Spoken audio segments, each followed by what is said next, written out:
The FBI expected an ordinary investigation, but what they uncovered inside Gene Hackman's multi-million-dollar estate sent shockwaves through Hollywood. The safe remained untouched, the front door unforced, yet the horrors within were beyond imagination. Hidden chambers, cryptic symbols, and chilling artifacts hinted at a sinister world lurking beneath the industry's polished surface. Beneath the dazzling lights of Hollywood lay a dark underbelly, rituals, forbidden gatherings, and whispered secrets that even the most scandalous tabloids dared not expose.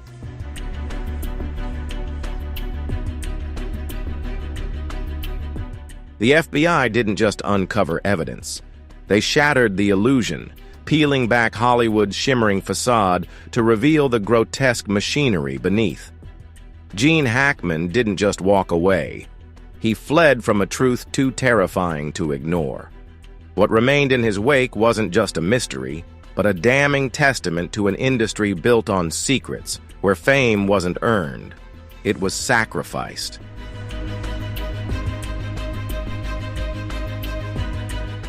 The sun cast long shadows over the quiet roads of Santa Fe as the Golden Gates sealed shut, locking away the whispers of a forgotten truth.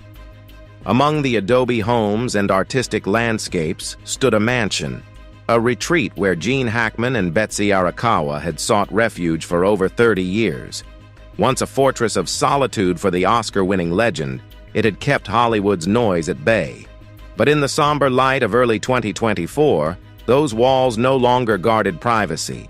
They entombed a chilling mystery waiting to be unearthed.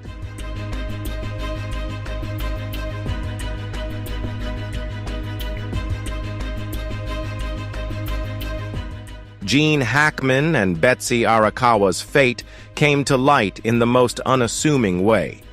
The familiar glow from the glass-walled room at the back of the house, where Gene once lost himself in books, tea in hand, had vanished. The mail piled up, untouched, spilling onto the ground in a silent plea for attention. The mailman, sensing something was wrong, reported the eerie stillness. When the Santa Fe police finally breached the door, they stepped into a scene so haunting, so unimaginable, that it would leave even the most seasoned officers speechless.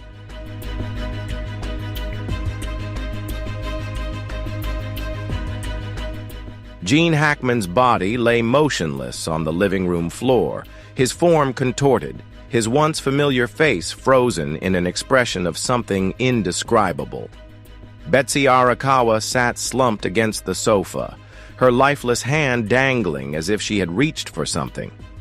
Perhaps help. Perhaps a final grasp at reality.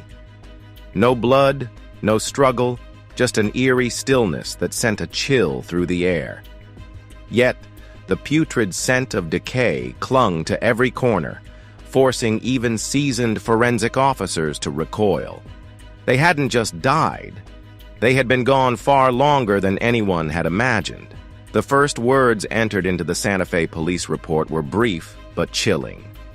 Silent death.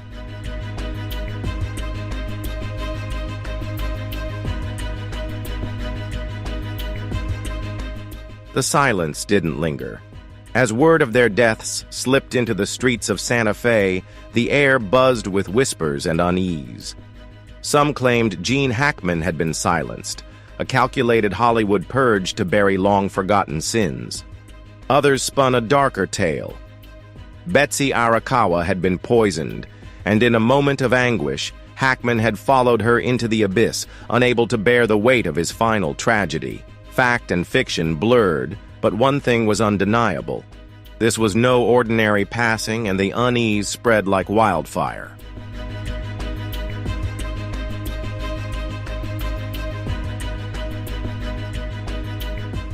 The case took an unsettling turn when the FBI arrived. The quiet death of a retired Hollywood legend rarely warranted federal attention.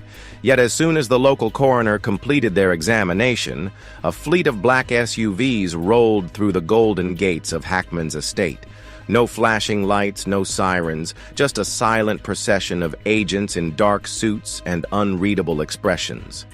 They moved with precision, disappearing into the mansion as if they already knew what they were looking for. The question spread like wildfire. Why would the FBI intervene in the death of an actor who had long vanished from the spotlight?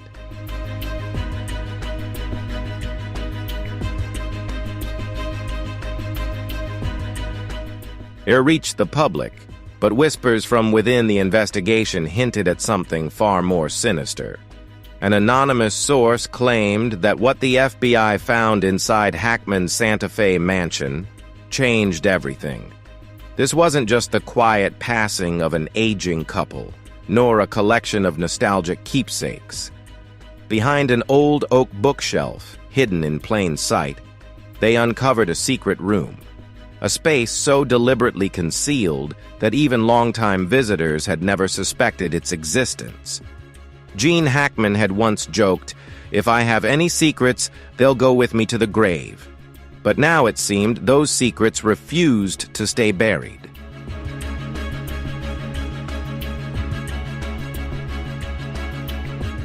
What lay inside that hidden room remains a tightly guarded mystery. But one thing was certain.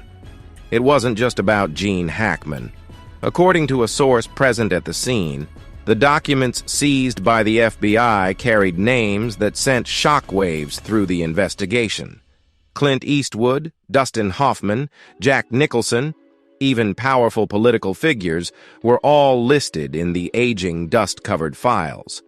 Some bore the chilling stamp, top secret, for internal eyes only. It was as if Hackman had been more than just an actor. He had been a silent keeper of Hollywood's most feared secrets, a living archive of truths that were never meant to see the light of day.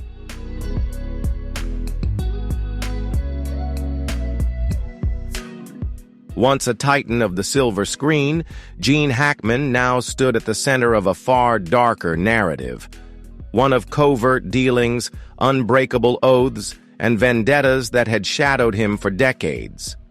The man who once commanded Hollywood now seemed entangled in something far beyond the glitz of cinema. And the FBI, wielding its full authority, moved swiftly, not to seek justice, but to ensure that whatever secrets lay within those walls would never reach the public eye.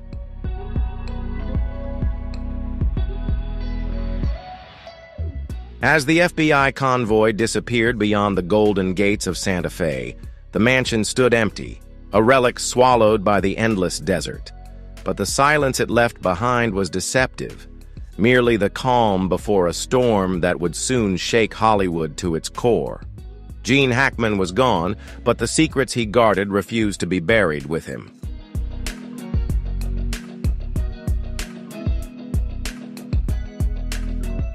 As the forensic lights pierced through the heavy curtains of Gene Hackman's Santa Fe estate, the mansion resembled a theater long after its final act. Dust coated the doorknobs, hairline cracks framed forgotten portraits, and an eerie stillness clung to the air, whispering untold stories no one dared to speak aloud. The forensic team moved like ghosts through the dimly lit halls, their silent footsteps tracing the echoes of both triumph and tragedy that had unfolded within these walls.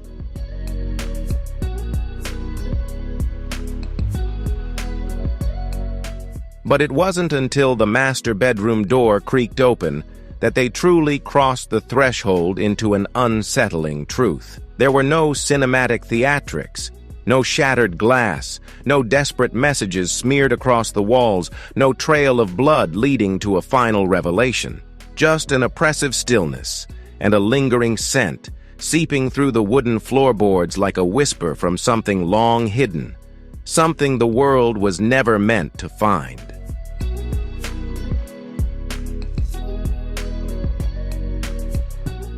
In that dimly lit space, Betsy Arakawa rested near the bathroom door, her head gently slumped to one side, eyes half open, as if caught in the moment between wakefulness and an unshakable fatigue. Her silver-gray silk robe bore scattered droplets of water, glistening under the forensic beam in delicate, ghostly patterns. Beside her, a small space heater remained plugged in, its power light pulsing weakly. A solitary flicker in the overwhelming darkness.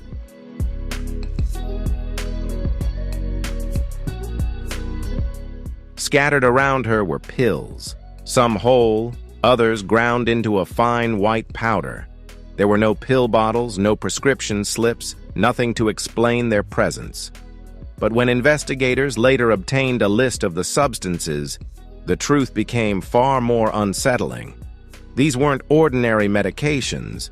Many were highly restricted, requiring special authorization, reserved only for cases demanding intense supervision.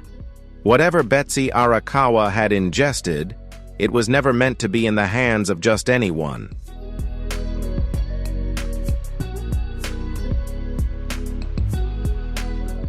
A few steps away, Gene Hackman lay on the master bed, his body curled slightly, one arm hanging over the edge as if reaching for something unseen.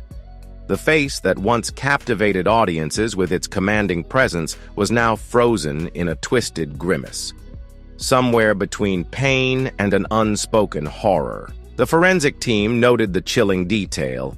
His body showed signs of decomposition nearly identical to Betsy's. Whatever had taken them, it had happened in close succession. Minutes, perhaps hours apart, two lives fading almost in unison, leaving behind only unanswered questions. The most crucial discovery wasn't something visible. It came from Gene Hackman's pacemaker.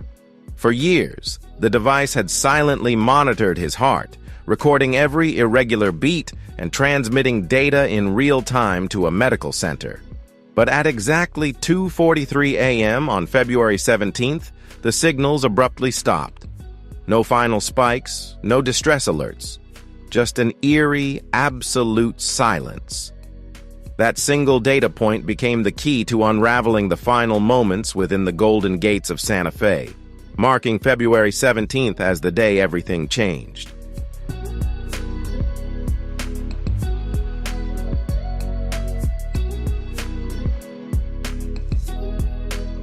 But the anomalies didn't end there.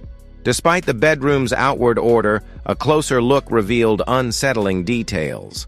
On the nightstand lay an open planner for 2025, its early pages filled with mundane notes, Betsy's yoga classes, reminders to call the gardener. Yet as investigators flipped further, Gene Hackman's handwriting began to unravel. The once precise script turned shaky, ink smudged as if written with an unsteady hand. Some entries were violently scratched out, but one phrase stood untouched, circled 3 times with increasing pressure. They're watching again. A warning, a delusion, or a final desperate attempt to leave behind a truth he knew would soon be buried? Investigators also uncovered 2 phones. One, a sleek, modern smartphone still plugged into its charger. The other, an aging flip phone from the early 2000s, its surface worn from years of use. Neither device was locked, yet their call logs were eerily barren, as if someone had wiped them clean. For 3 weeks leading up to February 17th, there was almost no activity, but the most unsettling discovery lay within the old flip phone. Scattered among the sparse messages was a recurring text from an unknown number, always the same cryptic question: "Are you ready?"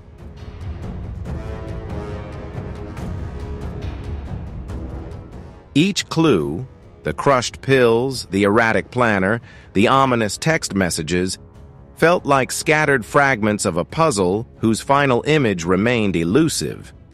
They were only scratching the surface, yet the deeper they looked, the more unsettling the picture became. As investigators combed through the estate, it felt less like a crime scene and more like a story interrupted, its final chapters still unwritten. The Golden Gates of Santa Fe had once guarded a life of triumph, love, and quiet retreat. Now they stood as the threshold to a mystery far more sinister, one that was only just beginning.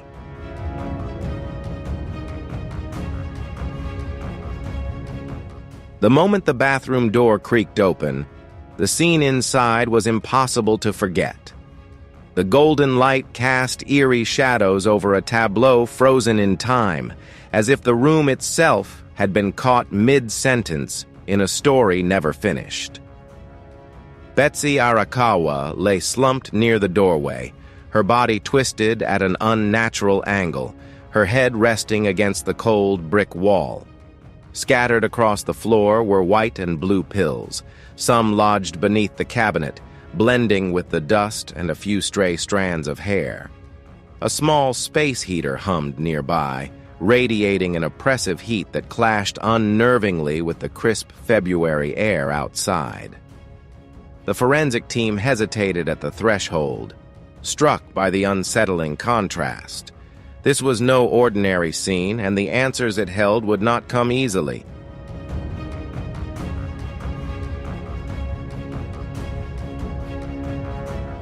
But it wasn't just the scattered pills that made the scene unsettling. The small space heater, an otherwise mundane object, became the first anomaly that warped the entire picture. Investigators discovered that it had been running non-stop for days, ever since the estate's security cameras mysteriously stopped recording. The intense heat inside the bathroom didn't just distort the forensic timeline, it actively altered the state of Betsy Arakawa's remains. Instead of the expected signs of decay, her body had undergone a slow, unnatural drying process, almost as if it had been deliberately preserved. What should have been a straightforward investigation now felt like a carefully staged illusion designed to obscure the truth.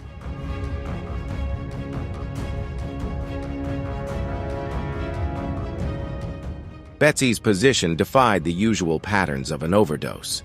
There were no spasms, no foam at the mouth, no rigid limbs frozen in distress. Instead, she lay on her side, knees faintly bent, as if she had been caught mid-motion, reaching, hesitating. Her expression was eerily serene, untouched by panic or agony, yet her fingers told another story.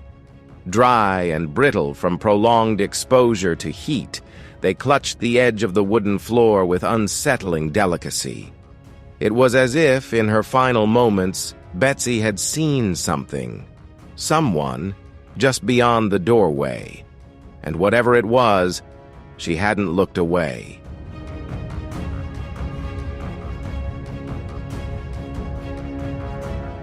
On February 26th, as the forensic team wrapped up their analysis, the FBI officially stepped in, not just because of Gene Hackman's status or the eerie nature of the scene, but because of one chilling anomaly: a phone, not registered to Hackman, not linked to Betsy. No fingerprints, no stored contacts, just a SIM card that had briefly connected to a number from an Albuquerque suburb nearly 100 miles away. The call log contained only 3 incoming calls, all from an anonymous source. No messages, no outgoing calls, just a device left behind like a planted seed, waiting to be found. Who had placed it there? And more importantly, what message had it carried before silence swallowed it whole?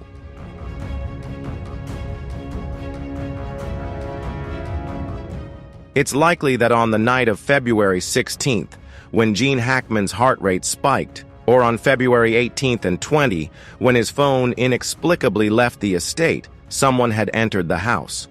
This individual may have been the owner of the unregistered phone or the driver of the black truck seen lingering near the property. They left no fingerprints, no trace on security footage, yet they moved with a knowledge only an insider could possess.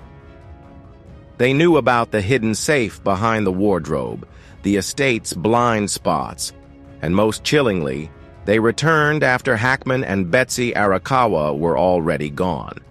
Not to kill, but to retrieve something. What could be so valuable that someone would risk entering a home that had become a crime scene?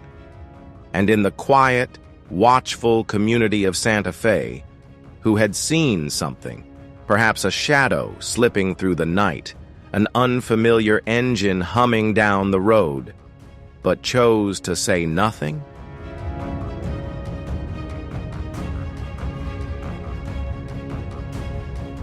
"9 days, 3 phones, 1 ghost car, and a presence that moved through the estate like a shadow. Someone who understood that some secrets were never meant to be uncovered." In most cases, the crime scene tells a story, but in Gene Hackman's Santa Fe estate, it didn't just speak, it whispered, dropping fragments of truth like breadcrumbs, not to lead investigators forward, but to send them astray. And in the midst of it all lay a single, unassuming bottle of pills beside Betsy Arakawa's body. According to her medical records, her last prescription had been filled just days earlier, on February 15, 2025, 2 days before Hackman's pacemaker flatlined. The medication itself was routine. Alprazolam 0.5 mg are the same anti-anxiety prescription Betsy had taken for years. But as the forensic team examined the pills more closely, something was off. The shape was slightly irregular, the markings subtly different. It was as if someone had replaced the familiar with a near-perfect imitation, one designed not to soothe but to silence.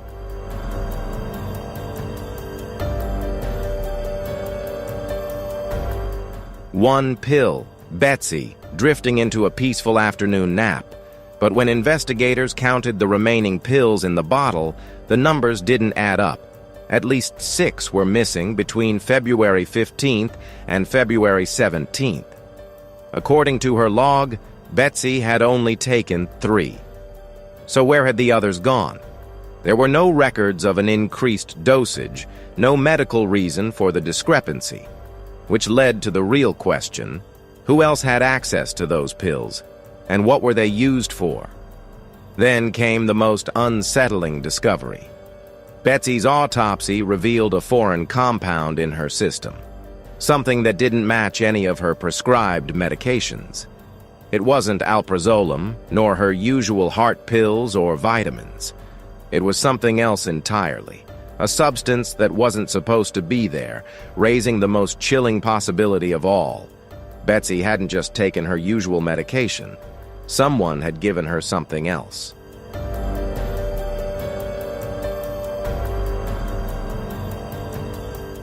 It took the New Mexico State Toxicology Lab more than 72 hours to identify the foreign compound in Betsy Arakawa's system.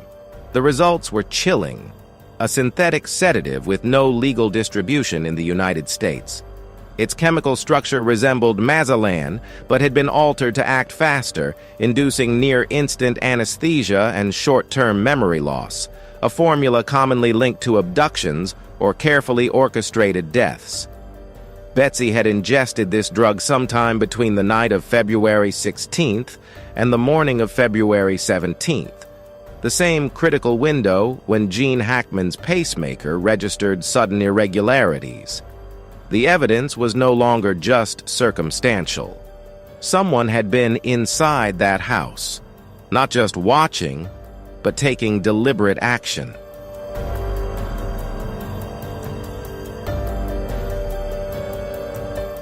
At first glance, Betsy Arakawa's death seemed like a textbook overdose.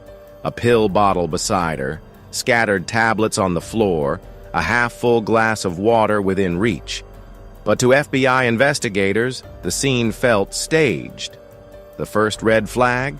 Her body position. Overdose victims often collapse in unnatural, contorted ways, their muscles surrendering to the drug's effects. But Betsy was different.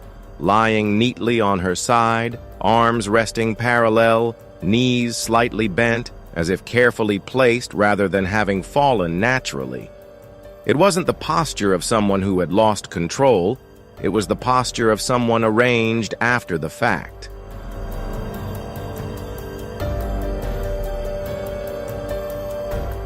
The second red flag came from the pill bottle itself.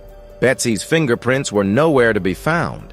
The only prints detected belonged to Gene Hackman, last seen handling the bottle at noon on February 16th, according to the estate's internal cameras. Then came the most damning detail. Betsy's stomach contained only trace amounts of alprazolam, far below a fatal dose. The real culprit was the unidentified sedative, the one never prescribed to her.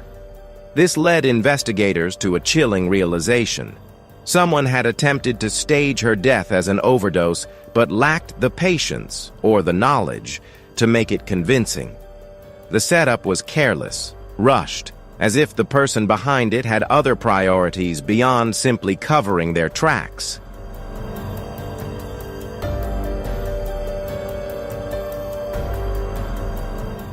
Forensic analysis uncovered another disturbing anomaly. Someone had remained inside the house for at least 48 hours after Gene and Betsy's deaths. Subtle but telling traces revealed their presence.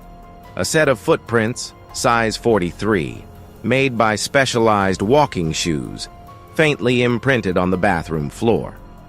Smudged wipe marks on the bedroom door handle, as if someone had hurriedly cleaned it with a paper towel.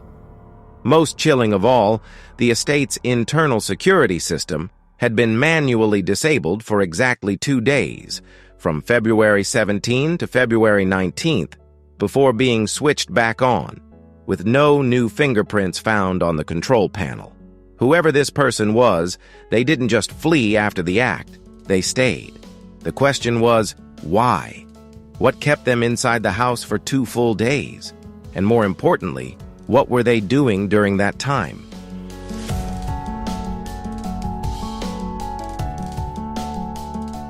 On the night of February 16th, someone infiltrated the Hackman estate, likely after days of careful surveillance. This wasn't a random break-in. It was calculated, deliberate. Betsy Arakawa was the first target.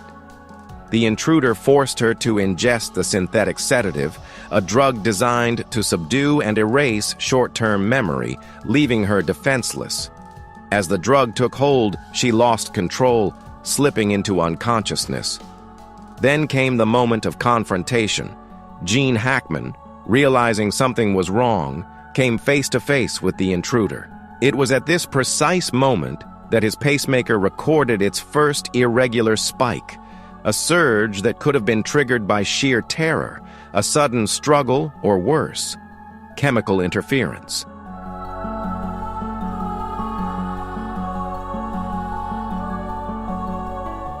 The intruder didn't just kill, they lingered. After staging the scene to resemble a double overdose, they returned, either to erase evidence or to retrieve something they had failed to take the first time. If this theory held, then Gene and Betsy's deaths were no tragic suicide, as local authorities hastily concluded, but something far more insidious, a silent prescription, a calculated elimination, handed down by someone determined to bury secrets so dark they were worth killing for. And perhaps that prescription remained unfinished, because whatever the intruder was searching for may have never left the house at all.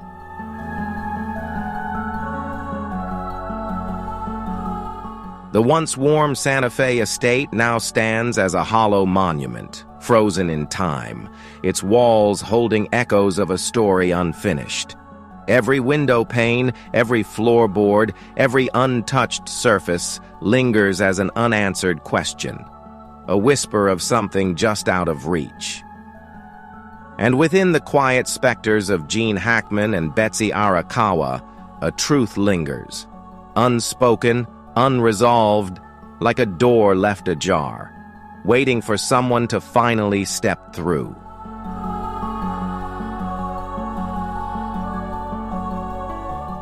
In the initial days of the investigation, the FBI thought they had found their breakthrough inside Gene Hackman's private study, a vintage safe, discreetly concealed behind a heavy oak bookshelf, its mechanical lock untouched. This was no ordinary vault.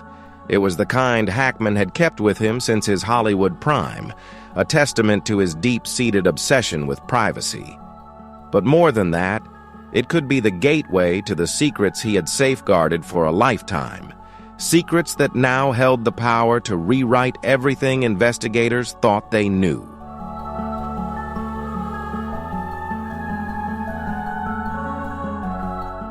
When investigators pried open the safe, they braced for explosive revelations, hidden manuscripts, blackmail letters, or incriminating footage, something that could explain why Hackman and Betsy had been watched, threatened, and ultimately silenced.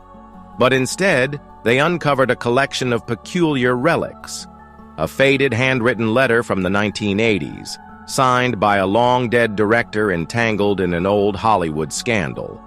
A small notebook chronicling secret meetings behind the scenes of film award ceremonies, gatherings no journalist had ever been allowed to witness, and a single USB drive labeled Nightmare Files.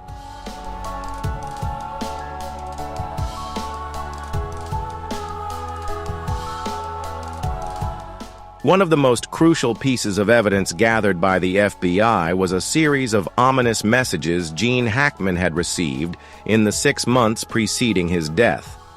These weren't digital threats. No emails, no phone calls. Instead, they arrived the old-fashioned way, typed letters, devoid of fingerprints, with no identifiable postmarks. Each one was carefully crafted, as if the sender had gone to great lengths to ensure their words could never be traced.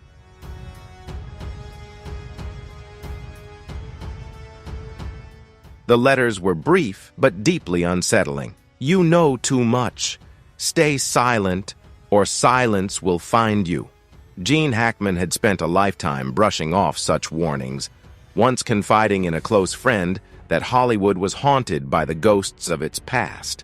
Specters that occasionally resurfaced to remind the living of their presence. He never truly believed he was in danger.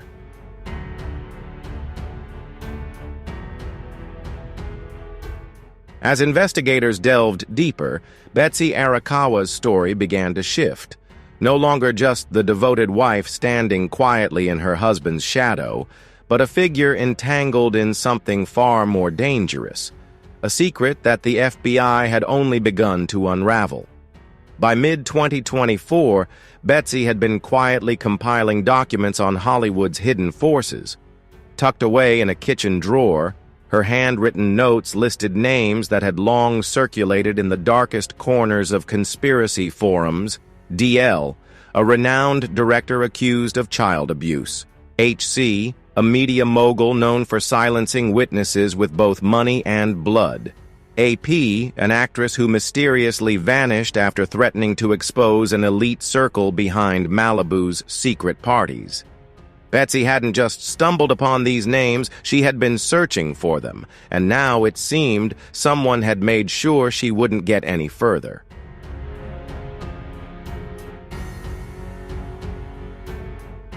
Betsy never shared her investigation with Gene, but she unknowingly left a digital trail.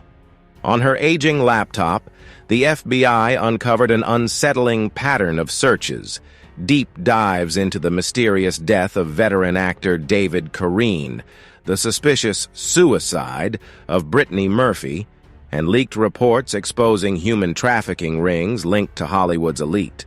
The real question wasn't just what Betsy had uncovered, but whether her relentless curiosity had sealed her fate before Gene's. Had she become a threat too great to ignore, drawing attention from forces that operated in the shadows?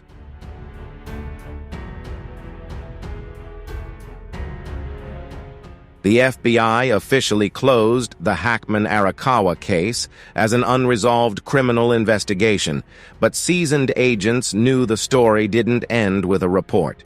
It was just another piece of a much larger puzzle, one where every revelation only deepened the darkness behind the spotlight. Those behind the threats against Gene Hackman would likely never come forward, but their presence was carved into the hidden corners of Hollywood. Vanished stars, contracts sealed in blood, deaths that appeared accidental but were, in reality, the final act of a carefully executed silence.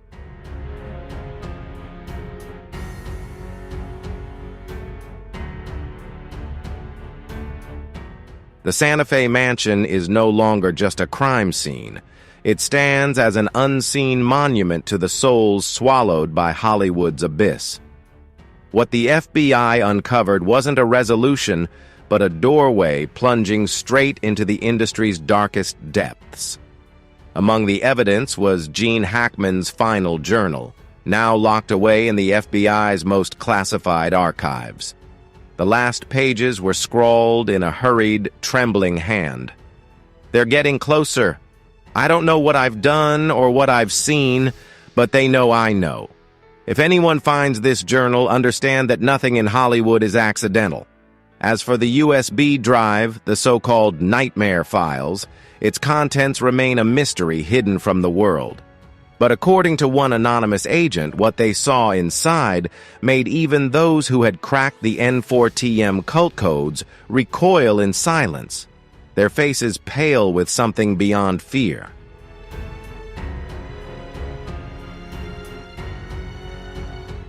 As night falls over the Santa Fe hillside, the Hackman mansion stands with its door slightly ajar, a quiet testament that Hollywood never lets anyone slip away in silence.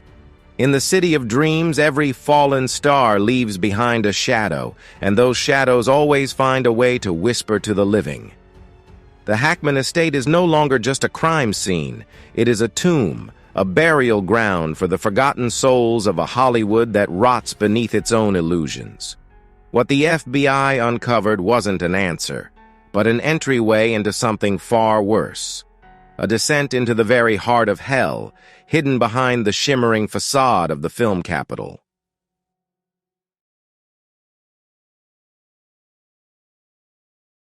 The safe door was unbreached, and the front entrance showed no signs of forced entry. But what the FBI found in Gene Hackman's mansion was even more horrifying than all the scandals in Hollywood combined.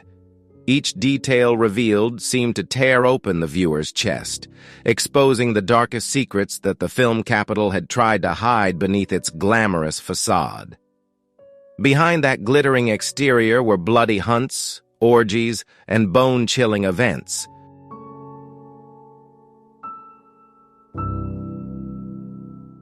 The FBI didn't just find evidence. They inadvertently stripped away the polished exterior of Hollywood, exposing the rotting skeleton beneath. Gene Hackman didn't just depart because he knew too much, but because he had seen the truth far too clearly. And what he left behind was a tragic legacy, revealing an industry built on illusion, where every glimmer of fame came at the cost of human lives.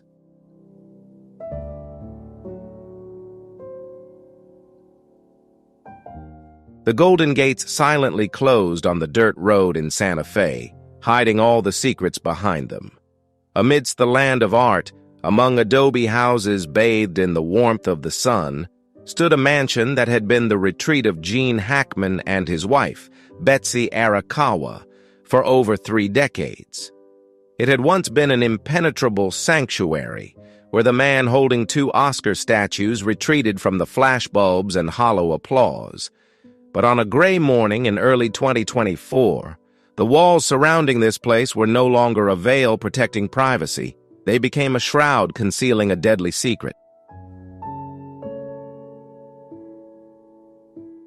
The passing of Gene Hackman and Betsy was discovered in an unexpected way. The light no longer streamed from the glass-walled room at the back of the house, where Gene would often sit reading books and sipping his morning tea. The mailman, accustomed to the couple's routines, noticed that their mailbox was overflowing, with letters scattered about as though no one had touched them in days. When the Santa Fe police forced their way through the door, they could not have imagined what awaited them inside.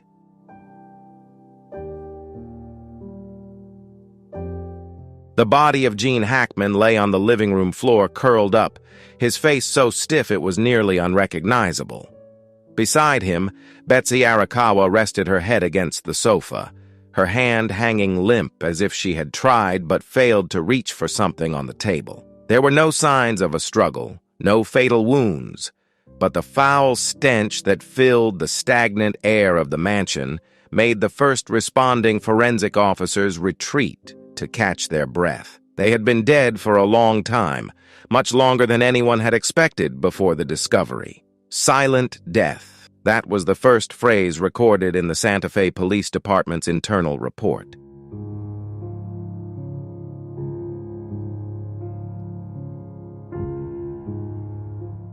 But that silence didn't last long. Within hours of the information leaking, Santa Fe was shaken by rumors and conspiracy theories. Some said Gene Hackman had been assassinated, a Hollywood-style purge where old secrets were unearthed by enemies from the past. Others speculated that Betsy Arakawa had been poisoned, and in his desperation, Gene Hackman had taken his own life after witnessing his wife collapse in the home he had once called the last bastion of peace. No one knew what was truth, what was fiction, but one thing was clear. Everyone felt uneasy.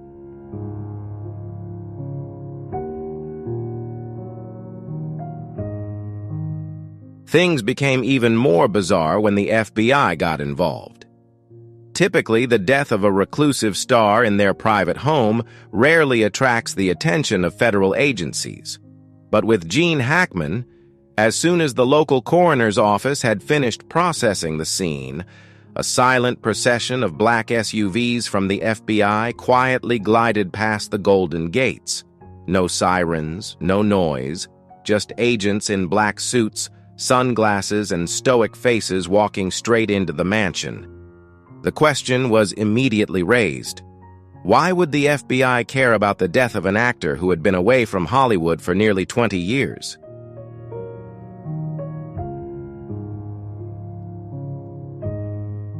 The answer was never made public.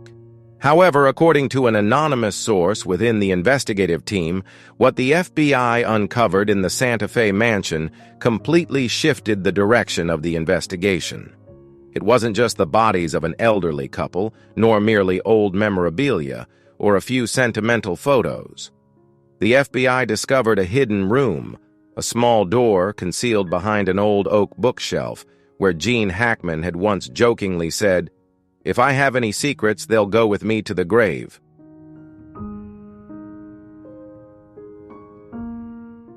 Inside that room, what exactly was found remains a mystery. However, according to an agent present at the scene, the documents they seized were not only related to Gene Hackman. Names such as Clint Eastwood, Dustin Hoffman, Jack Nicholson, and even high-ranking politicians appeared in the dusty files. Some documents were stamped "top secret for internal eyes only," as if Gene Hackman wasn't just an actor, but also a living witness holding secrets that Hollywood feared. From a top star who once dominated the screen, Gene Hackman now emerged in a completely different light. The light of covert deals, deadly promises, and grudges that had haunted him for half a century. And the FBI, with all its power, could not allow any piece of this puzzle to fall into the hands of the public.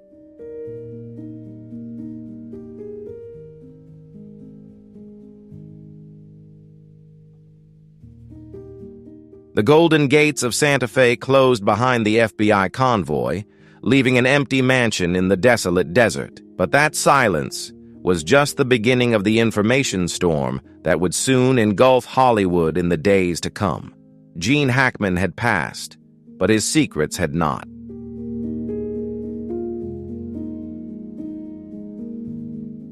Gene Hackman's Santa Fe estate, as the first forensic lights cut through the thick curtains, appeared like an abandoned stage after the final curtain had fallen.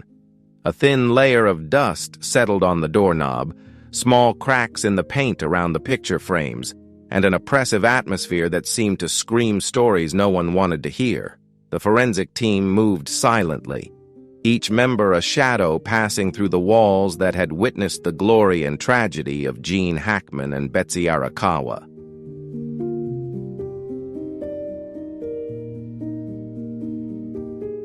But it wasn't until the door to the master bedroom was pushed open that they truly stepped into the darkness of the truth. There was nothing dramatic or grandiose like the Hollywood films Gene Hackman had once starred in. No bullet holes through glass, no bloody handprints on the walls, or frantic messages scrawled in red lipstick. Only absolute silence and an indescribable scent that crept through the wooden floorboards.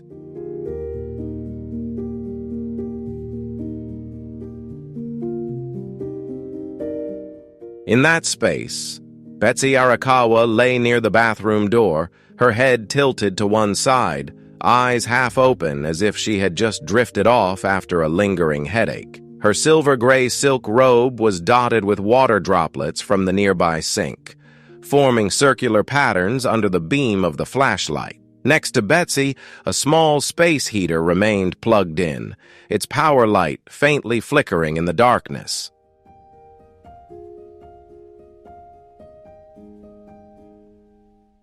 Around her were pills, some intact, others crushed into fine white powder. No pill bottles were nearby, nor was there a prescription. However, the list of medications later obtained revealed that these were no ordinary drugs. Many of them could only be prescribed in special cases, for patients who needed close monitoring or required special licenses.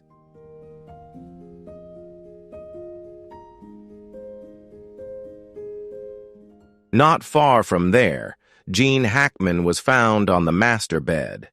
He lay on his side, one arm dangling loosely as though he had tried to reach for something just beyond his grasp. His face, once famous for its sharp expressions on the silver screen, was now stiff and contorted, a grotesque reflection of something between pain and shock.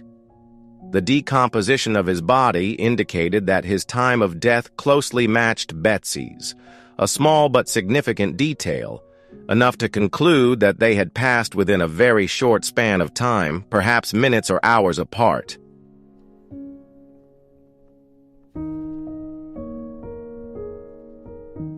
The most significant discovery did not come from what the eyes could see, but from Gene Hackman's pacemaker. He had worn this device for many years, following severe cardiovascular complications. Every activity, from abnormal heart rhythms to brief arrhythmic episodes, was recorded and sent to a medical data center in real time. The final data point was logged at 2:43 a.m. on February 17th, after which all signals ceased. No heartbeats, no warnings, just utter silence. February 17th immediately became a pivotal date in reconstructing the events that led to the tragedy at the Golden Gates of Santa Fe.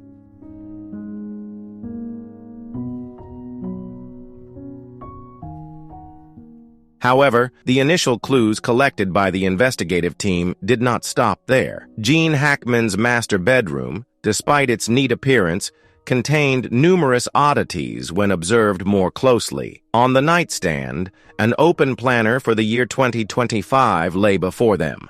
The first pages were filled with daily schedules, from Betsy's yoga sessions to Hackman's calls to the gardener, but as they flipped deeper into the planner, Gene's handwriting grew more erratic, with ink stains smeared across the pages, as if his hand had trembled while writing.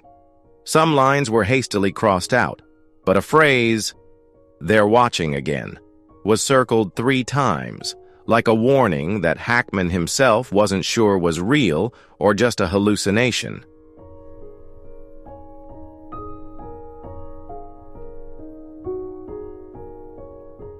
Two phones were also found, one being the latest model, still charging, and the other an old flip phone from the early 2000s.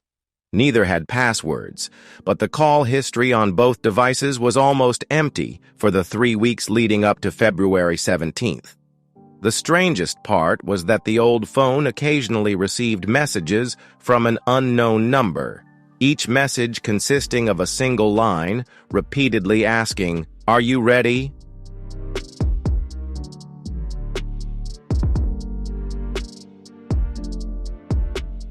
These fragments of evidence, from the crushed pills, the mysterious planner, to the cryptic text messages, all seemed like tiny pieces of a colossal puzzle that no one knew would reveal what kind of picture.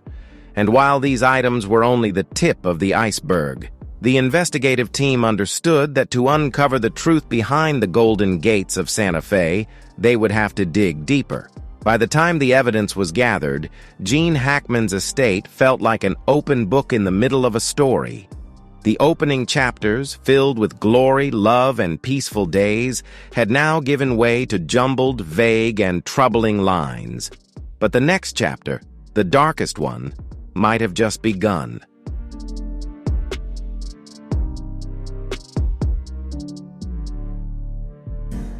The moment the bathroom door in the Santa Fe estate was opened, no one could forget the scene that unfolded. The golden light illuminated a chaotic and strange sight, as though the room itself was telling a story left unfinished.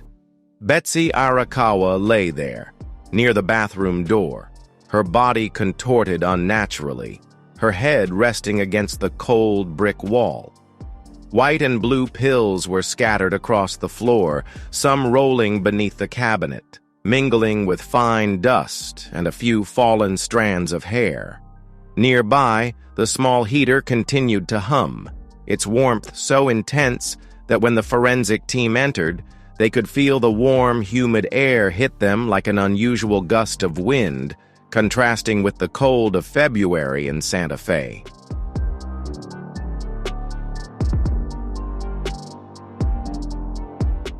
However, the presence of the pills was not the only thing that made everything seem strange. The small space heater, an otherwise innocuous item, turned out to be the first clue that skewed the overall picture. The heater had been plugged in and running continuously for days after the security camera system stopped recording. The abnormal temperature in the bathroom not only disrupted the crime scene analysis, but also directly impacted the rate at which Betsy's body decomposed. In fact, the constant heat created an embalming effect, causing her body to dry out due to the sustained heat, rather than decomposing as would be typical in such conditions.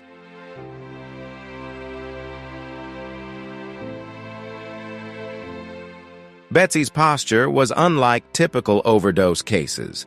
There were no signs of convulsions, no bruising around the mouth, and her limbs weren't stiff or extended. She lay on her side, her knees slightly drawn up as if she had been reaching for the door.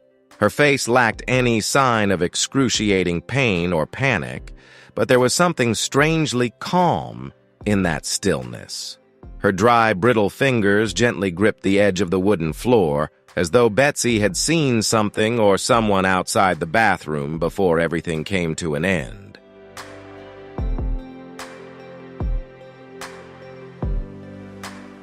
On February 26th, when the forensic team and Santa Fe County Police completed securing the scene, the FBI officially intervened. They didn't come just because of Gene Hackman's fame or the strangeness of the crime scene, but because of a strange clue.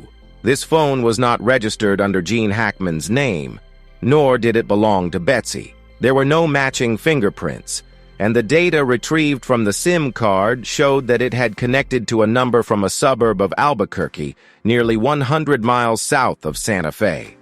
The contact list was empty, and the call history contained only 3 incoming calls, all from an anonymous number. Who left this phone behind, and why was it in Gene Hackman's house amid the bizarre deaths of the couple?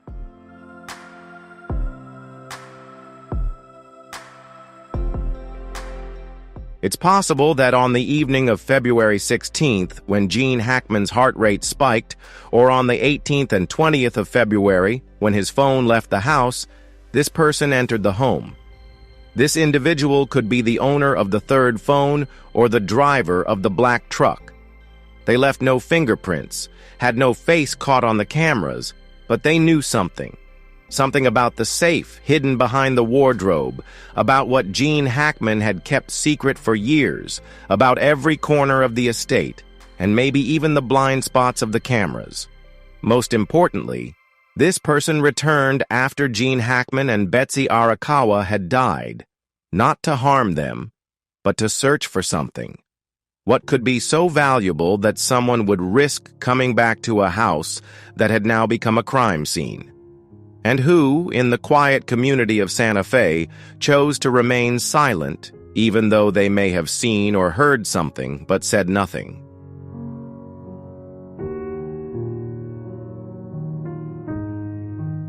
9 days, 3 phones, 1 ghost car, and a person who knew some secrets were never meant to be uncovered. In every case that passes, the crime scene speaks, but in the Santa Fe estate, the scene didn't just speak, it whispered, leaking fragments as if someone deliberately left them behind, not to help the police solve the case, but to mislead them. And amidst all of this was the bottle of pills lying quietly next to the body of Betsy Arakawa. According to Betsy's medical records, her most recent prescription was issued by her family doctor on February 15, 2025, 2 days before Gene Hackman's pacemaker stopped working. The prescription itself was nothing out of the ordinary. Alprazolam 0.5 mg, an anti-anxiety medication Betsy had been using for years.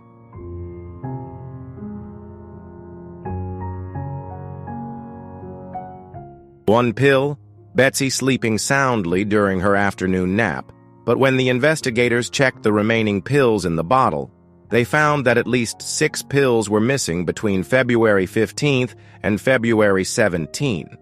According to the logbook, Betsy had only taken 3 pills, so where had the rest gone? There were no records, no signs indicating that Betsy had increased her dosage. The question arose, who took those pills? And more importantly, what were they used for? Betsy's autopsy revealed a chilling detail. Although her body showed no signs of injury or forceful intervention, her stomach contained a compound that didn't match any of the medications Betsy had been prescribed.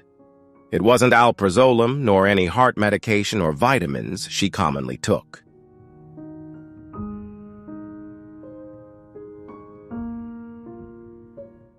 The New Mexico State Toxicology Lab took over 72 hours to identify this strange compound. The final result was a synthetic sedative not available in the legal market in the United States. Its chemical formula was similar to Mazalan, but with additional modifications designed to induce rapid anesthesia and short-term amnesia.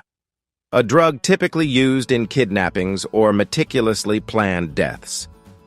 Betsy must have ingested this pill sometime between the night of February 16th and the morning of February 17th, the exact same time frame that Gene Hackman's pacemaker recorded irregular heartbeats. Someone had been in that house, not only to witness the events, but to intervene.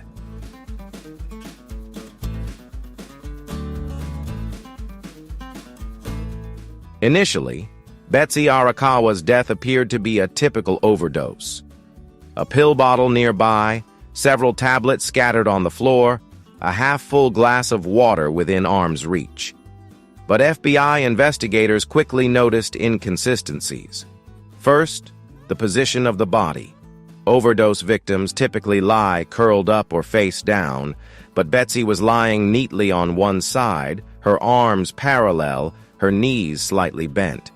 This posture was unnatural for someone who had lost control due to the drugs.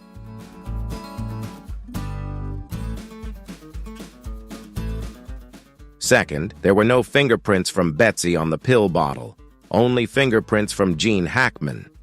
According to internal cameras, the last time he touched the bottle was at noon on February 16th. Third, the contents of Betsy's stomach did not contain enough alprazolam to be fatal. The mysterious drug was the true cause of death. This led to a chilling theory. Someone had deliberately staged the scene, pushing the case toward a supposed overdose suicide, but lacking the patience or knowledge to make it convincing.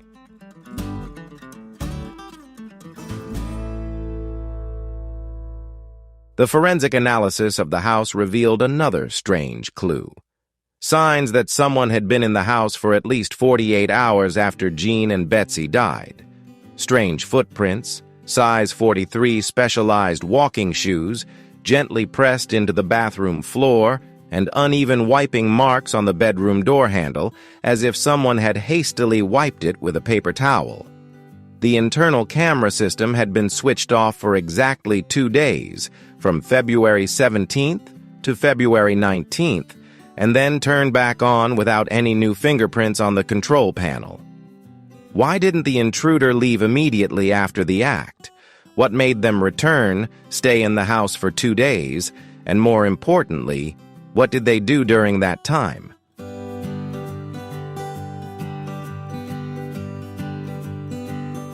Combining all the clues, the investigation team developed a bold yet chilling theory.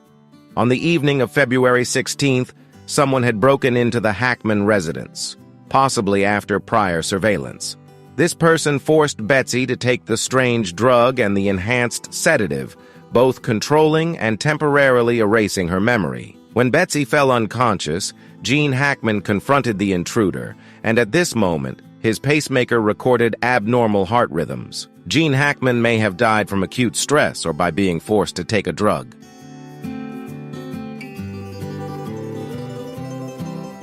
The intruder then stayed, staging the scene to look like a double overdose, but returned again to erase traces or search for something they hadn't taken. If this hypothesis is correct, the deaths of Gene and Betsy were not a suicide, as the local authorities hastily concluded, but a silent prescription, a prescription given to both of them by someone trying to protect secrets so dark they were willing to take lives. And perhaps that prescription was not yet complete, because what that person was looking for may have never left the house.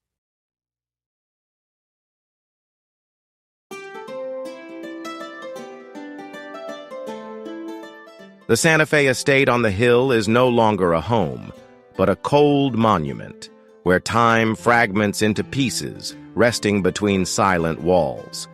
Every window frame, every floor tile, every door handle is a question yet to be answered. And amid the silent ghosts of Gene Hackman and Betsy Arakawa, a truth has been left behind, hanging like a door that was never fully closed.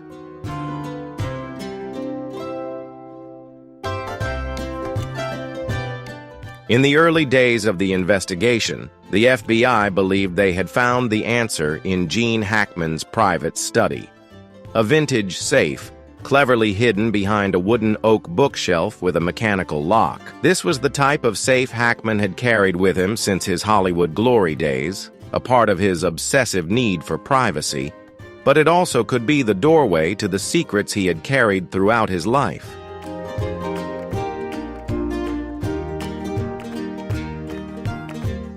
When the investigative team opened the safe, they expected to find shocking evidence, manuscripts, threatening letters, or sensitive footage, something that could explain why Hackman and his wife had been followed, threatened, and ultimately met such a tragic end.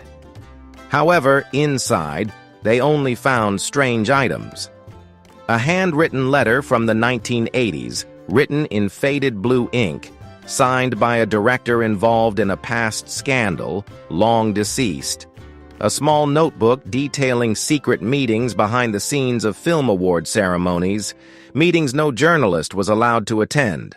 A simple USB drive labeled Nightmare Files. The safe had not been tampered with after Hackman and Betsy's deaths, raising a chilling question. Did the intruder know about it but deliberately leave it behind? Or was it simply that what they were searching for wasn't here?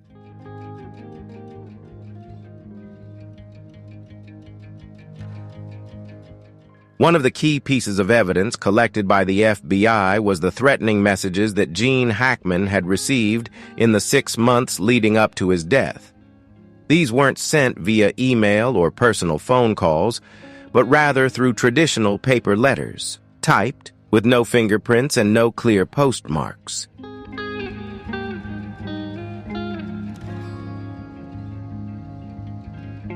The letters were short but chilling. You know too much. Stay silent or silence will find you. Throughout his life, Gene Hackman had tried to downplay these warnings, telling a close friend that Hollywood was full of ghosts from the past, and sometimes those ghosts wanted to remind the living of their existence. He didn't believe he was in real danger.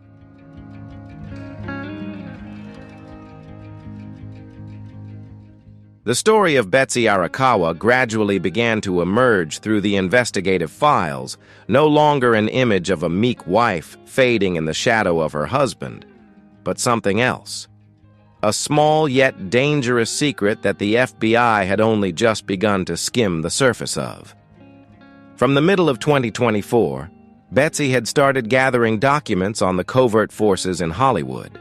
Her handwritten notes, found in the kitchen drawer, mentioned names that only appeared on dark conspiracy theory forums. DL, a famous director accused of child abuse. HC, a media mogul who had silenced witnesses with money and lives. AP, a mysterious actress who vanished after publicly threatening to expose the list of pedophile parties in Malibu.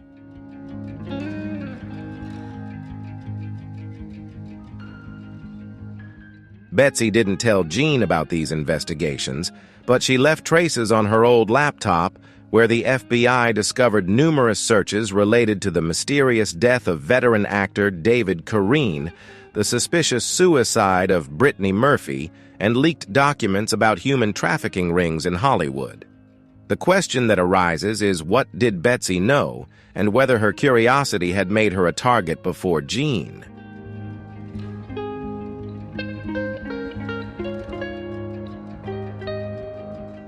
The FBI closed the Hackman-Arakawa case as an unresolved criminal investigation, but seasoned agents understood that the story didn't end in an internal report. It was part of a larger puzzle, where the more the spotlight shone, the darker the shadows behind it grew.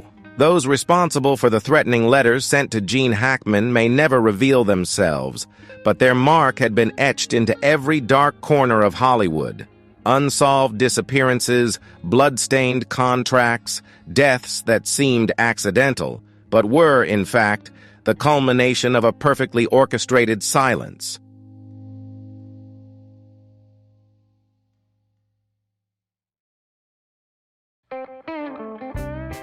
The Santa Fe mansion is now not only a crime scene, but an invisible monument to the souls devoured by Hollywood.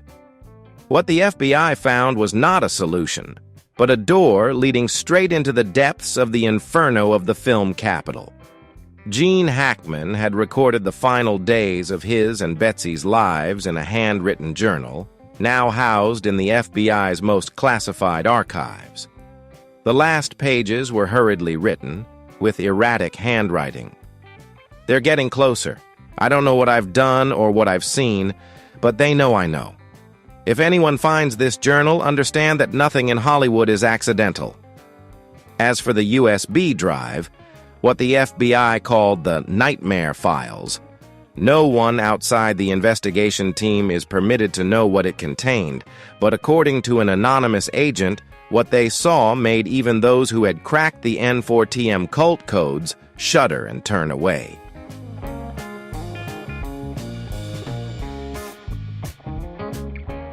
As the darkness settles over the hilltop of Santa Fe, the door to the Hackman mansion remains ajar, a reminder that Hollywood never lets anyone truly leave in silence.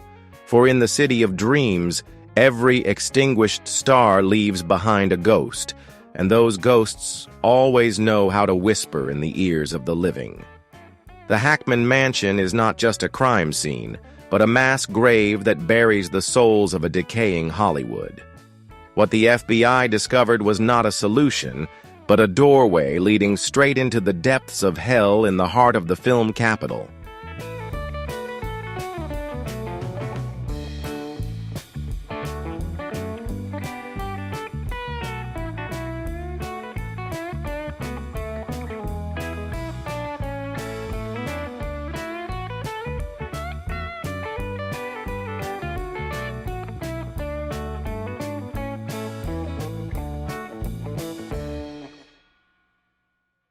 At that time, he was in such a mood, expressing that he no longer wanted to paint violent paintings.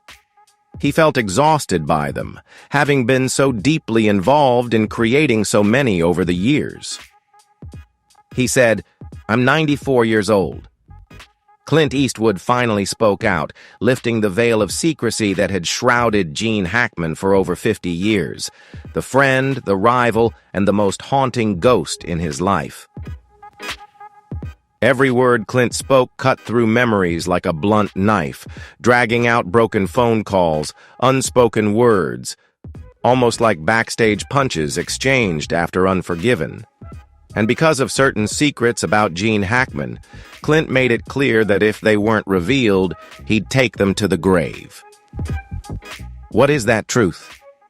If you want to know, leave a comment with the number 1. This is a story of friendship and the tragedy of cowboys who never learned how to bow their heads. Of Clint and Gene, 2 men destined to face each other through the barrel of a gun until the end of their lives.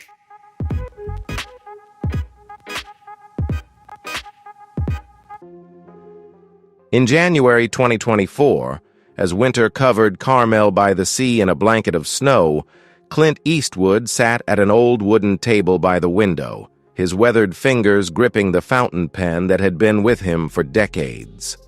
In front of him was a blank sheet of paper, still and silent, as though waiting for one final confession. Clint wasn't the type to offer apologies, much less explanations. But he wrote slowly, each stroke of the pen trembling, as if every word carried the weight of a long, heavy past. This letter was for Gene Hackman, the friend, the rival, the only person Clint Eastwood both wanted to avoid and yet desperately wished to see again in this world.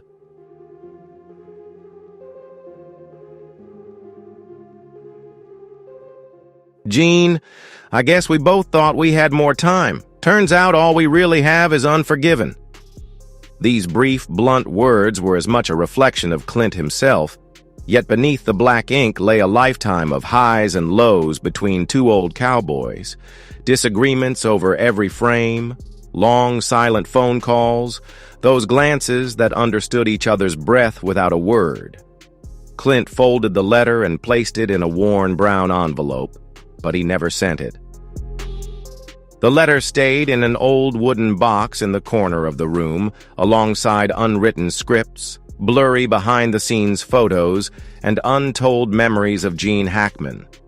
The box stood like a silent diary, a place where everything Clint had left unsaid was quietly buried.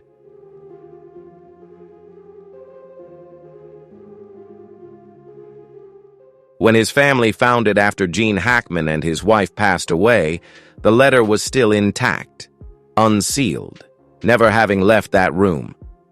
An unsent letter, but one that no longer mattered, for the recipient had understood long ago.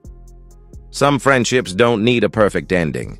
Some apologies don't need to be spoken, and some cowboys are meant to stand at opposite ends of the town, not moving forward, not turning away, just quietly waiting for each other as the sun sets.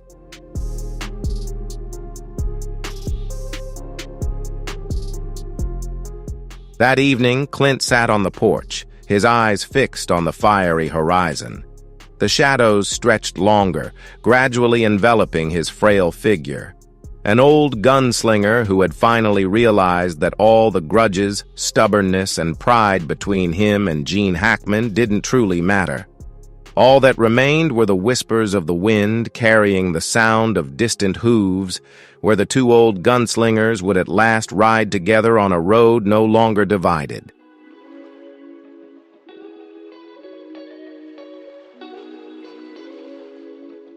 The letter stayed in the old box, a final secret between the 2 men, and Clint Eastwood, the last gunslinger, whispered into the darkness, "I'll see you again, Gene, when the storm settles."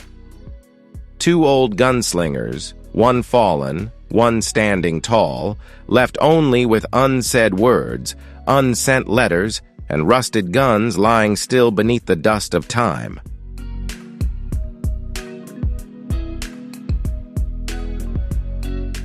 The news of Gene Hackman and his wife, Betsy Arakawa's passing on a quiet afternoon in Santa Fe spread through Hollywood like a cold breeze. There was no grand spectacle, no public outpouring, just as fitting as the quiet life he'd led in his final 20 years. But as the breeze faded, it left behind a deep emptiness, one that wasn't just felt in the history of cinema, but in the hearts of those who had shared the spotlight with Gene. Hollywood was struck by the sobering realization that a monument had quietly disappeared into the sunset. Tributes began to fall like a gentle rain, persistent but soft, from young faces who never met Gene to the seasoned veterans who had always viewed him as the gold standard of acting.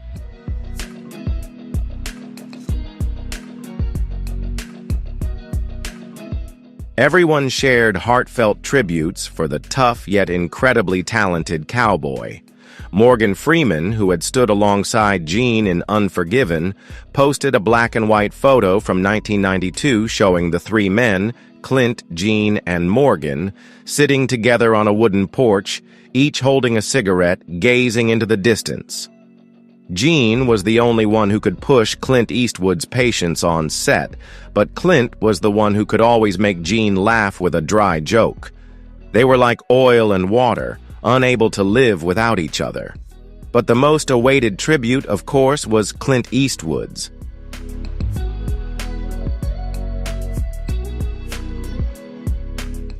Clint didn't write much. He sent only a single handwritten letter through his manager to the Hollywood Reporter. The letter was short, but every sentence seemed to capture half a century of highs and lows between the two cowboys. Gene Hackman and I were never close friends, at least not by Hollywood standards. We didn't text. We didn't send birthday invites. We argued more than we laughed. We were silent more than we spoke.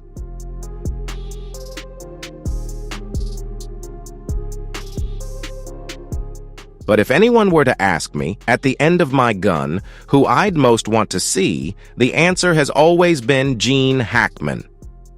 Just 4 sentences, but they sent shockwaves through Hollywood. That statement, for the American film industry, felt like a legendary vow because if Clint Eastwood was the last remaining figure from the golden cowboy era, Gene Hackman was the only one brave enough to stand beside him. Unafraid, unyielding, neither enemy nor full ally, but the one person Clint believed deserved his final bullet.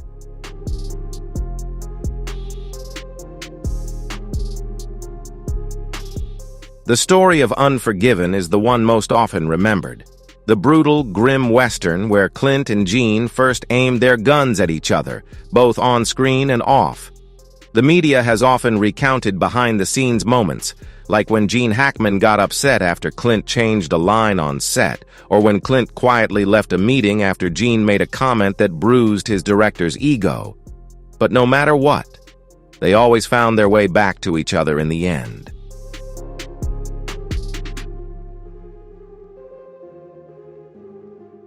Old photos flood social media, showing Clint and Gene standing in the cold rain in Alberta, their dusty coats, eyes squinting against the wind. 2 men not smiling, not posing, just standing there as if nothing in the world mattered except the person beside them. Hollywood loves flashy stories, but the tale of Clint and Gene is one of rough edges. No perfect friendship, no nights of shared beers, just awkward handshakes after every argument, short handwritten letters filled with thousands of unsaid words. And maybe it's that imperfect bond that earned them more respect in Hollywood than any polished, flawless friendship.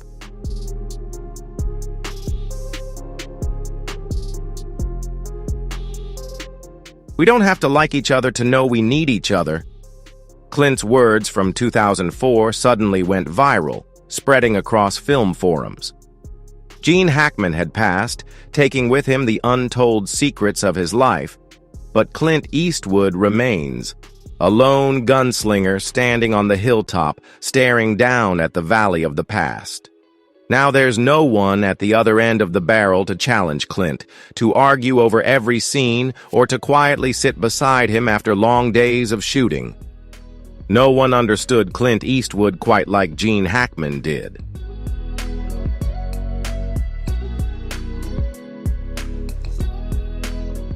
Hollywood remembers Gene Hackman as a cinematic icon, but to Clint, Gene wasn't just a legend. He was the only one bold enough to call Clint a stubborn old man, and then burst into laughter, the only one daring enough to throw a script in Clint's face, pick it up, revise it, and say, "Make it right." And when night falls, amidst the dim yellow lights of a roadside bar, perhaps somewhere in the Hollywood sky, two cowboy ghosts are riding side by side down a dusty road, saying nothing, needing no words, just two old men finally riding together as they were meant to.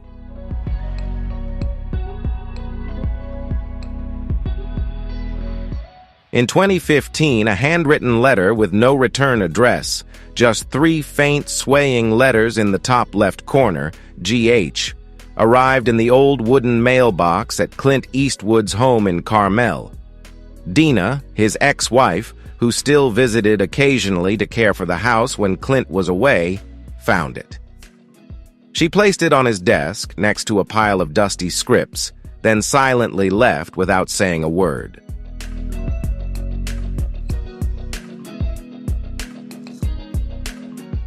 She knew that letter mattered more than any $1,000,000 script, for it came from Gene Hackman, the old friend who had lingered in Clint's thoughts long after they stopped standing together under the bright lights of the set.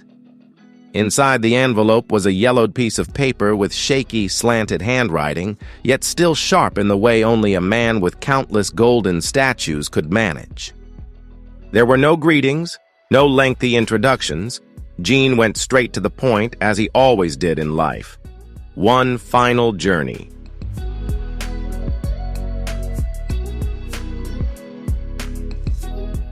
Clint, it's just you and me. No Oscars, no press, no agents.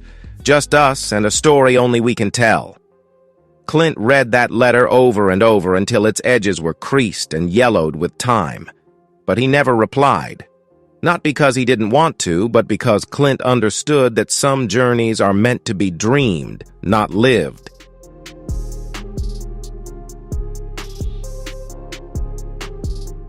The bond between Clint Eastwood and Gene Hackman didn't begin on the set of Unforgiven. In fact, they first crossed paths in the 1970s, when Clint was trying to step out from the shadow of Dirty Harry, and Gene had just won an Oscar for The French Connection. Their brief encounter at a producer's party left no lasting mark. Clint stood quietly in the corner, swirling his whiskey glass, while Gene laughed loudly, the confident glow of a recent winner in his eyes. They were two opposite forces, one as quiet as a cold gun, the other as fiery as a matchstick burning bright.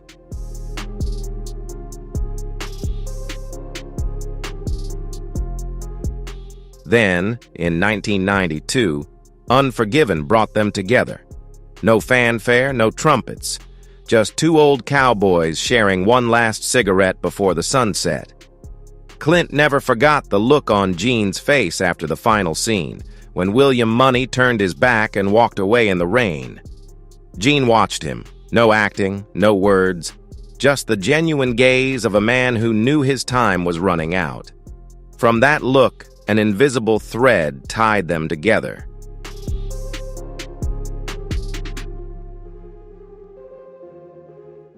After Unforgiven, their meetings became infrequent. Meals were rare, calls spaced out over many years, but the handwritten letters never stopped. Gene didn't use email, and Clint wasn't fond of texting. Both believed only handwritten words held the weight of things they couldn't express out loud. In those letters, there were jokes about Hollywood's growing shallowness, memories of shooting in the cold, and confessions only made when alone at a writing desk. "Do you ever wonder what it would be like if we made one last movie?" Gene had written once.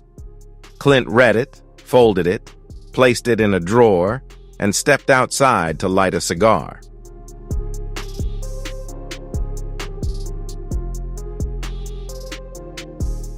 He didn't reply, not because there was no answer, but because the question itself was enough. They both knew the shadow of Unforgiven was too big, so big that anything they did afterward would only be a faint echo of it. But in 2015, Gene wrote again, without warning, without hesitation. This time, he sent a direct invitation. "There's a story we haven't told, Clint. The story of two men who should have died long ago but somehow survived and continue to write.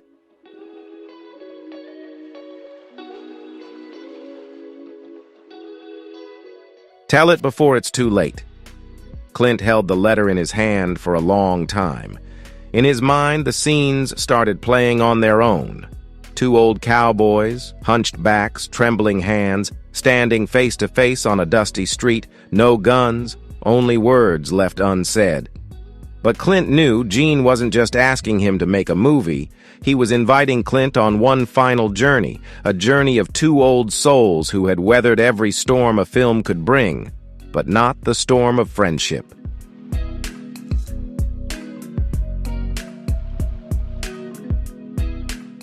In 2018, at a corner table in a small seaside bar in Carmel, California, Clint Eastwood sat across from his longtime agent, a thick stack of scripts in front of him.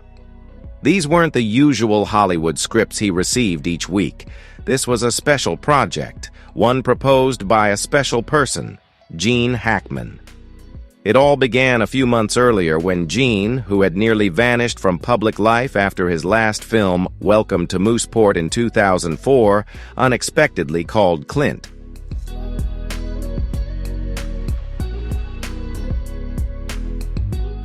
Gene's voice was deeper now, the loud laughter and familiar sarcastic remarks gone, replaced by a slow deliberation, as if each word was carefully weighed before being spoken. Clint, I've got something. Maybe my last film. I don't know how much time I have left, but if there's one last film, I only want to make it with you. Clint stayed silent for a long time on the other end of the line.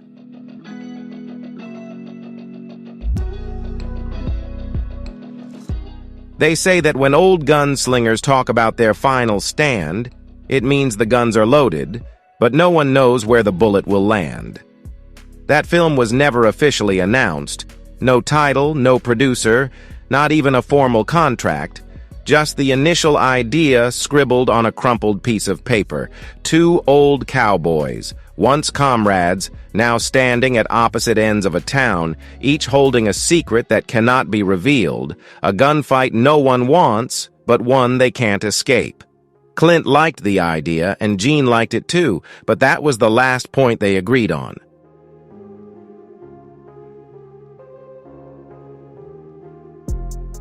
The project dragged on through countless arguments. Clint wanted the film to be nostalgic, a peaceful goodbye to their golden era, while Gene envisioned it as cold and brutal, exposing the dark side of legends. No glory, just scars hidden beneath wrinkled skin. They argued through handwritten letters, then over the phone. The letters that had once brought them together now became sharp weapons.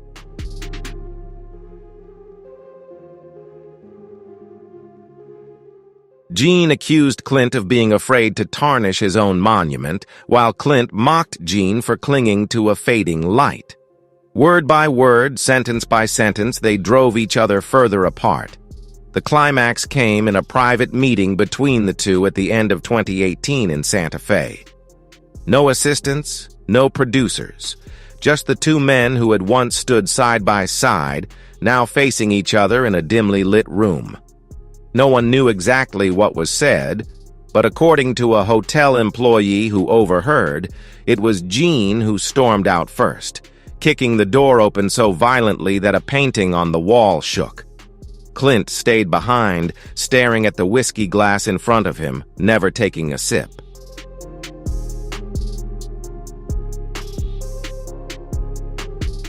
In 2021, at the height of the pandemic, when everything seemed frozen in time, Gene suddenly called Clint. It was their first call in over 2 years. No one knew who called first, but both understood this might be their last. They stayed silent for a long time after the initial greeting. Gene asked about Clint's health. Clint gave a short reply. They talked about the weather, gas prices, the old films they had both been a part of, but neither of them brought up the unfinished film from 2018.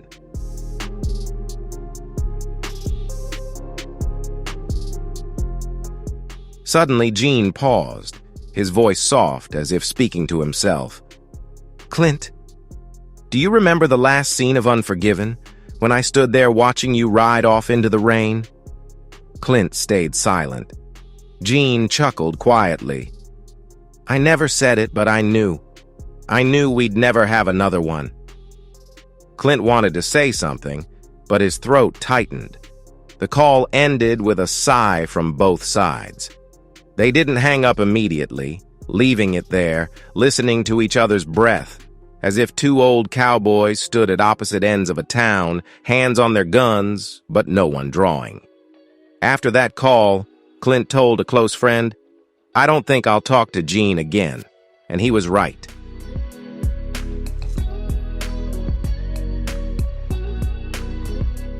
When the news of Gene's passing spread in 2023, Clint made no public statement, posted no tribute. He simply retreated to his ranch, opening an old drawer where he kept all the letters Gene had sent, from the youthful ones to the final trembling words. Clint read through them all, each word, each punctuation mark, as if searching for any secret Gene had left unsaid. He found no secrets, only empty spaces, unfinished sentences, words crossed out, letters never sent. The greatest secret of Gene Hackman wasn't in those lines, but in the long silence between them, a bullet that had slipped between two old friends, never falling. And Clint understood that a part of his soul had gone with Gene down that dusty road long ago.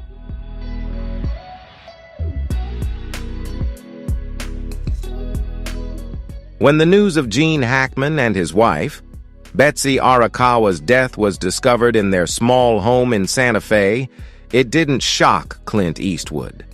At 94, Clint understood that quiet departures in the night were no longer unusual.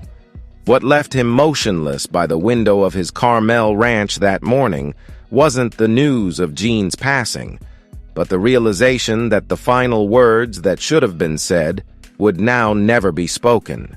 The press quickly surrounded him, desperate for a statement from Clint.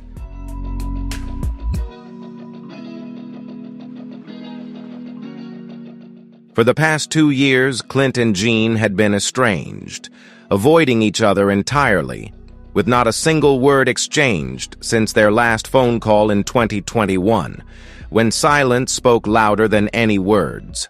The distance between them had grown too vast to bridge. But that day, Clint shattered the silence, not through a statement from his agent or a cold press release, but by standing in front of a local newspaper's camera. His voice cracked with age and the weight of years spent in isolation. "There was no actor greater than Gene Hackman, and there was no friend more important to me than him." Just 2 simple sentences, no flair, no exaggeration. Yet, for those who had followed the journey of these 2 legendary figures, it was clear that Clint Eastwood had never spoken those words about anyone. Not about Sergio Leone, Lee Van Cleef, or even his first wife. Only Gene Hackman.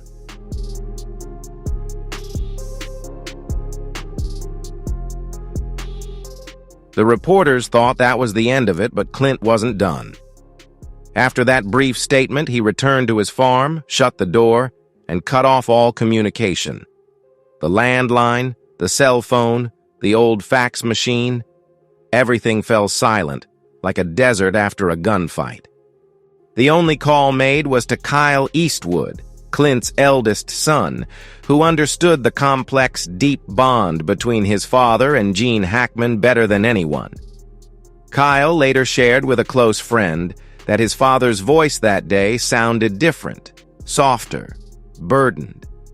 The voice of the man with no name was gone, replaced by an old man finally acknowledging he had lost the battle with himself. "We wasted too much time being stubborn old men."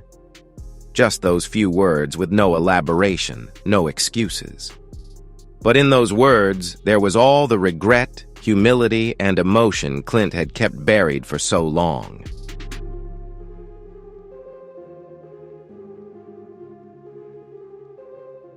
Gene Hackman wasn't just a co-star or a partner in on-screen confrontations. He was the only one who truly reflected the rough, flawed, and vulnerable side of Clint Eastwood, the part hidden beneath his tough cowboy exterior. And Clint knew that Gene Hackman was also the only person who ever dared to face himself in that same mirror. The two stubborn old men, as Clint called them, had spent nearly 50 years doing everything but admitting just how much they needed one another.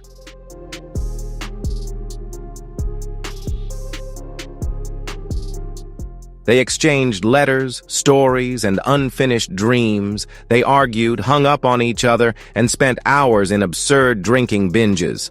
But they never said that when the end came, the hardest part wasn't losing a friend, but realizing they had pushed that friend too far away, past the point of no return.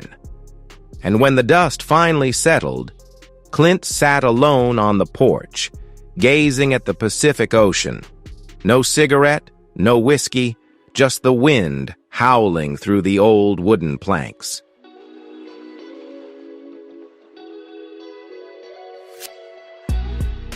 Those close to Clint know he's not the type to cry easily. But on that day, Kyle said his eyes were red, tears that never fell, but quietly wore away the sharp edges of an old cowboy's soul. Clint had survived countless on-screen gunfights, but his final battle with his own stubbornness was the hardest loss.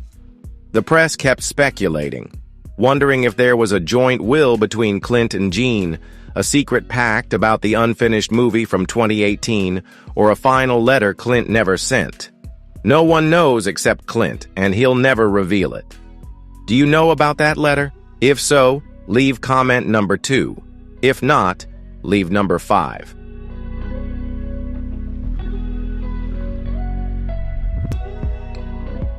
The world saw only an old, frail man sitting quietly at the dinner table, toying with an old lighter, a birthday gift from Gene in 1985 after Pale Rider was released, engraved with just 2 words: Compadre. Not friend, not brother, just compadre, a companion, a gunslinger who'd stand by your side but was also ready to draw when needed. As the sun set over the Carmel Ranch, Clint's shadow stretched across the wooden floor, merging with the sound of waves crashing. Life continued as it always had, but somewhere in that fading light, maybe Gene Hackman still stood there watching his old friend, just like in the days when they stood on opposite ends of town. No words spoken, no shots fired, just 2 old souls finally learning to let go.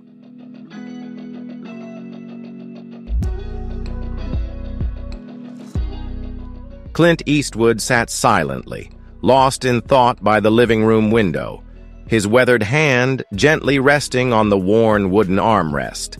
The sunset cast long shadows through the glass, washing a pale hue over the old photographs on the wall. At 94, each passing day felt like a fragile sheet of paper, ready to be torn apart by the winds of memory. But today, the wind carried not the scent of gunpowder from the Wild West or the rustle of a new script. Instead, it carried the weight of unspoken truths, memories long buried, and a quiet reflection on a lifetime spent facing the ghosts of the past.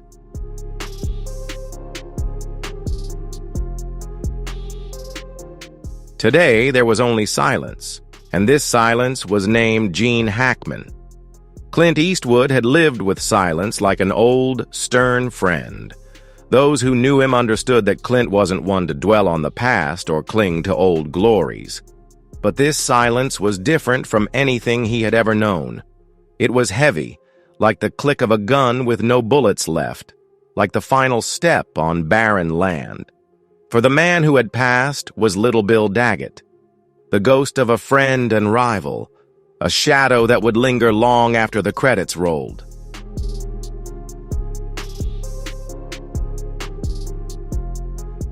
Clint and Gene weren't the type to call each other daily or hang out on weekends. They were from an older generation of friends, men who communicated through looks, nods, and quick words between takes. Unforgiven wasn't just an Oscar-winning film.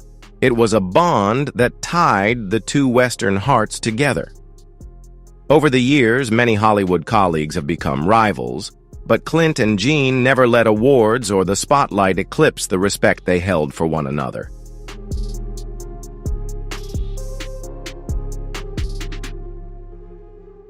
When Unforgiven came out in 1992, Clint was 62, and Gene was also 62. The two seasoned men emerged from the shadows of a golden era to tell their story. That of the old heroes, survivors of countless battles and too many stray bullets. "Killing a man is a hard thing," William Money's line echoed like a death knell, haunting those who had worn the cowboy hat for real. From that moment, Clint and Gene knew their bond had deepened, unbreakable.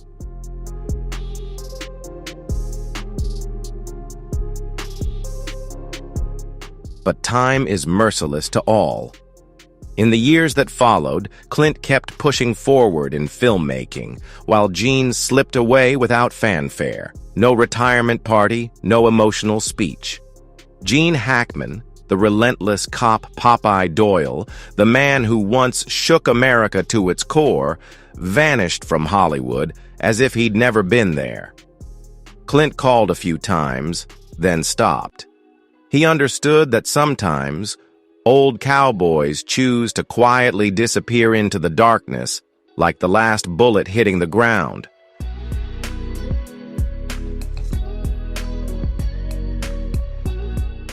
Every time Gene's name came up, Clint's expression turned somber.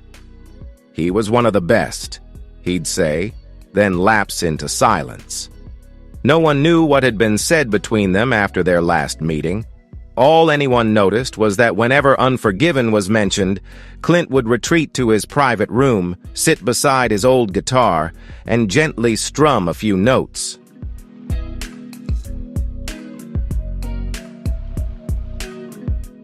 Once, when asked if he kept in touch with Gene, Clint just smiled and said, "We had our time." But what was the truth? No one knew. Clint wasn't one to open up easily, and Gene was even less so. Both carried the weight of lost cowboys in a digital world. They were icons of a time when men settled matters with guns and silence. But Gene's departure, with all its oddity and mystery, pushed Clint to break his rule of never sharing.